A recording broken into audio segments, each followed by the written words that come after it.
Sympatické dvojičky Daniela Jančichová a Veronika Nízlová už približne 3 mesiace žijú v Amerike v prenajatom byte. Zistili sme, že ich pobyt v Spojených štátoch má predovšetkým pracovný nádych.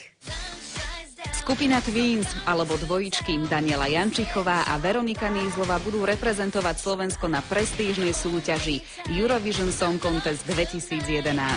Keď sme sa to dozvedeli, neváhali sme a s dievčatami sme si dohodli rande.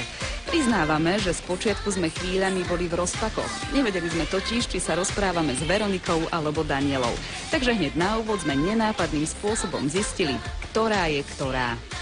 Ja mám znamienko na líci, Daniela je trošku vyššia, ale sú tam rozdiely. Každá máme tiež inú povahu. Každá inak rozprávame celkový prejav, to by sa s nami musela byť dlhšie. Po dlhšom rozhovore budeme mať určite absolútne jasno aj vďaka tejto informácii.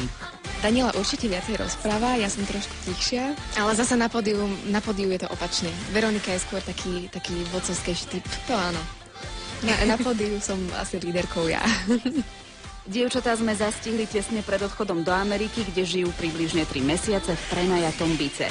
Ich pobyt v Spojených štátoch má predovšetkým pracovný nádych. Plánujeme natáčať 2 videoklipy, konkrétne k pesničkám I'm Still Alive a Welcome to Hollywood. Tak samozrejme, kde inde ako v Hollywoode. Budeme makať, nahrávať, takisto tam zvyknem chodiť na tanečné tréningy, takže my sa tam nikdy nenudíme. Rozbiehať kariéru za veľkou mlákou rozhodne nie je jednoduché. O to viac nás potešila informácia, že spevácké duo Twins malo v podstate bezproblémové začiatky. Tým, že tam máme dobrý tím ľudí, tak my už sme to tam mali také polo vybavené celé, také polozariadené, čiže nemali sme vôbec problém. Akurát sme mali trošku menší problém zohnať ubytovanie, ale to sa vyriešilo behom nejakých 2-3 dní. Takže to bolo úplne v pohode. Nabehli sme do štúdia, na tréningy a všetko už bolo zabehnuté. Hej, ale samozrejme bol aj čas na oddych, napríklad sme stihli pobehať, ja neviem, na Venice Beach, Laguna Beach, do Palm Springs. To, že speváčky majú aj voľné dni, sme predpokladali. Poďme to ale podrobnejšie rozobrať. Čo teda robia, keď nepracujú? Väčšinu času trávime na bazéne, keďže je tam dobré počasie, alebo tak samozrejme potom telka, internet, alebo dokonca chodíme, neviem, či to môžem nazvať ako voľný čas, ale asi áno, tak chodívame do fitka každý deň. A potom varíme slovenské špeciality. Áno, lebo nám strašne chýba slovenská, česká kuchyňa, tu zbožňujeme, tu milujeme. A tam to nie je. Ktorým slovenským jedlom ohúrili domácich? Halušky sa tam nedajú spraviť, pretože tam nie je zohnať brinzu, ale paprikáš. Áno. Ale tak to nie je asi moc slovenské jedlo, to je skôr maďarské. Nakoniec sme sa nedozvedeli, ktoré typické slovenské jedlo malo úspech, ale to nevadí.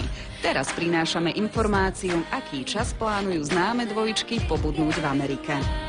Kvôli práci tam určite chcem ostať čo najdlhšie, ale neviem, či by som si tam vedela predstaviť život, že by sme tam ostali, ja neviem, do konca života. To asi nie, to by mi chýbalo Slovensko a rodina a priatelia. Alebo potom už maximálne, že zostať tam, ale často cestovať. S tým cestovaním to bude mať skupina Twins v najbližšom období veselé. Na 100% už čoskoro vycestujú napríklad do nemeckého Düsseldorfu na Eurovision Song Contest 2011. Ja som strašne šťastná, lebo ja sa pamätám ešte, keď sme mali nejakých 11-12 rokov, tak sme úplne prvýkrát v živote pozerali Eurovíziu, vtedy tam bola Katka Hasprová. Ja som sedela pred telkou a som si raz tak hovorila, a ja tam chcem niekedy spievať, tak v podstate sa nám vyplnil taký sen. Určite budeme makať na celej show, ako to bude vyzerať. Dávame to celé zatiaľ dokopy, chceli by sme tam mať 3 vokalistov, z toho jeden, aby bol klavírista a bicie nástroje. A ešte určite by sme chceli mať takú nejakú pyrotechnickú show, ale už v semifinále. Budeme na tom pracovať. Našim manažerom pre Európu je Jaroslávik, čiže on teraz dáva dokopy v týchto dňoch program, ktoré krajiny navštívime a budeme tam robiť promo. Mimochodom, pesničku, s ktorou bude spevácké duo reprezentovať Slovensko na Eurovízii, si v premiére vypočujete začiatkom marca na Jednotke počas priameho prenosu Miss Universe 2011. Je to pesnička I'm Still Alive a je to taká trošku pomalšia pesnička, je to pomalšie tempo. Možno niekto by od nás čakal, že to bude nejaká veselá, tanečná vec, ale tentokrát sme zvolili niečo pomalšie. Skupina Twins si už veľkolepú atmosféru Eurovízie vychutnala v roku 2008, kedy ako vokalistky sprevádzali českú speváčku Terezu Kerndlovú. Tento rok budú dievčatá zastupovať Slovensko a vyzerá to tak, že vo finále Eurosongu nebudú jediné dvojičky. Za Írsko idú takí dvaja chalani, dvojičky, volajú sa Jedward, tak som veľmi zvedavá. Ja si myslím, že to asi bude prvýkrát v histórii Eurovízie, čo tam budú dvojičky. Lebo možno asi naposledy dvojičky tam boli možno niekedy v 80. rokoch a teraz tam budú mať dvoje. Skupine Twins želáme veľa šťastia a hlavne nech im to čo najlepšie spieva.